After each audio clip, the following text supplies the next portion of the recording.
राष्ट्रवादी अजितदादा गटाच्या उमेदवार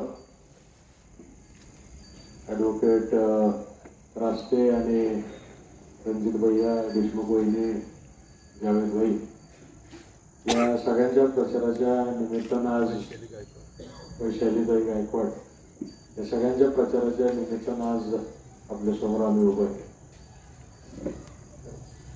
या सर्व उमेदवारांना Republican party of India Athawale गटाचे नेते सन्मान्य केंगार साहेब, लांजे साहेब, मोरे साहेब हे सगळ्यांनी पाठिंबा दिल्याबद्दल सगळ्यांचं मनापासून आभार मानतो।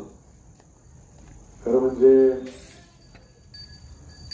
अकलूजची ही नगर परिषदेची निवडणूक जरी असली तरी सुद्धा इतके वर्ष मूलभूत सुविधांच्या अभावापोटी अकलूजची जनता प्रत्येक प्रभागामध्ये वार्डमध्ये अतिशय त्रस्त झालेली आहे। ग्रामपंचायतच्या निवडणुकीच्या वेळेस या सर्व अडचणींना तोंड देण्यासाठी, या सर्व अडचणीतून बाहेर काढण्यासाठी सातत्यानं अकलूजच्या जनतेच्या प्रश्नांना वाचा फोडण्यासाठी या ठिकाणी प्रस्थापितांच्या विरोधात निमित्त जनसेवा संघटनेचा सक्रिय लढा हा जनतेच्या बाजूने आजपर्यंत राहिलेला आहे। नगर परिषद होत असताना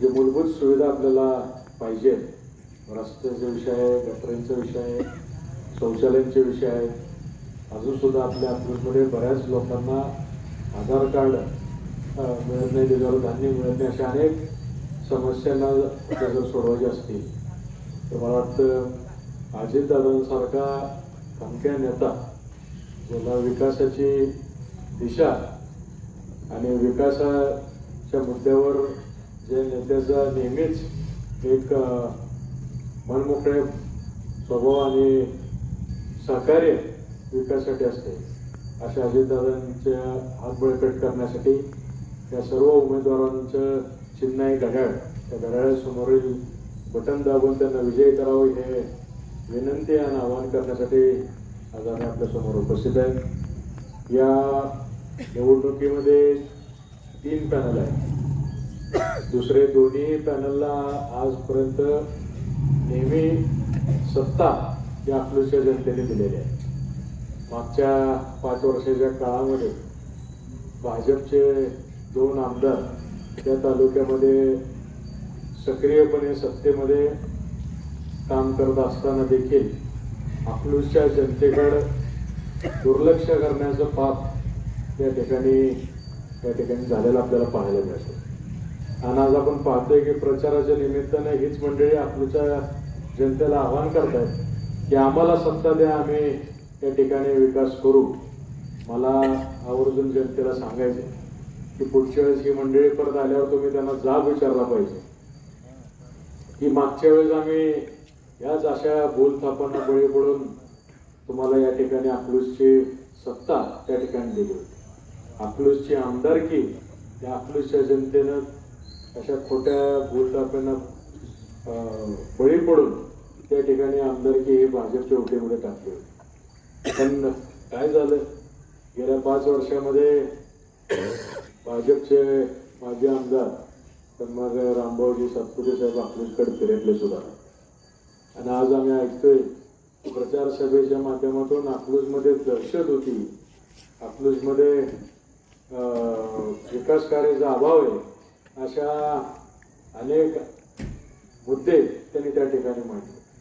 तर म्हणजे अकलूजच्या जनतेने तुम्हाला निवडून दिलेलं असताना अकलूजच्या ह्या मूलभूत सुविधा सोडवणं हे अकलूजचं आमदार या नात्याने आपलं काम होतं।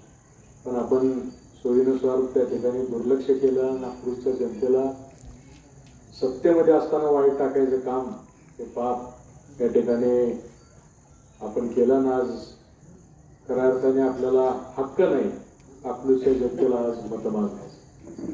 दुसरे आमदार हे अकलूजचे सुपुत्र सन्मान्य रणजितसिंह मोहिते पाटीलजी यांनी सुद्धा अकलूजचे सुपुत्र असून सुद्धा अकलूजच्या जनतेकडे दुर्लक्ष केलं, ही दुर्दैवी बाब असून सुद्धा आज आपण पाहतोय की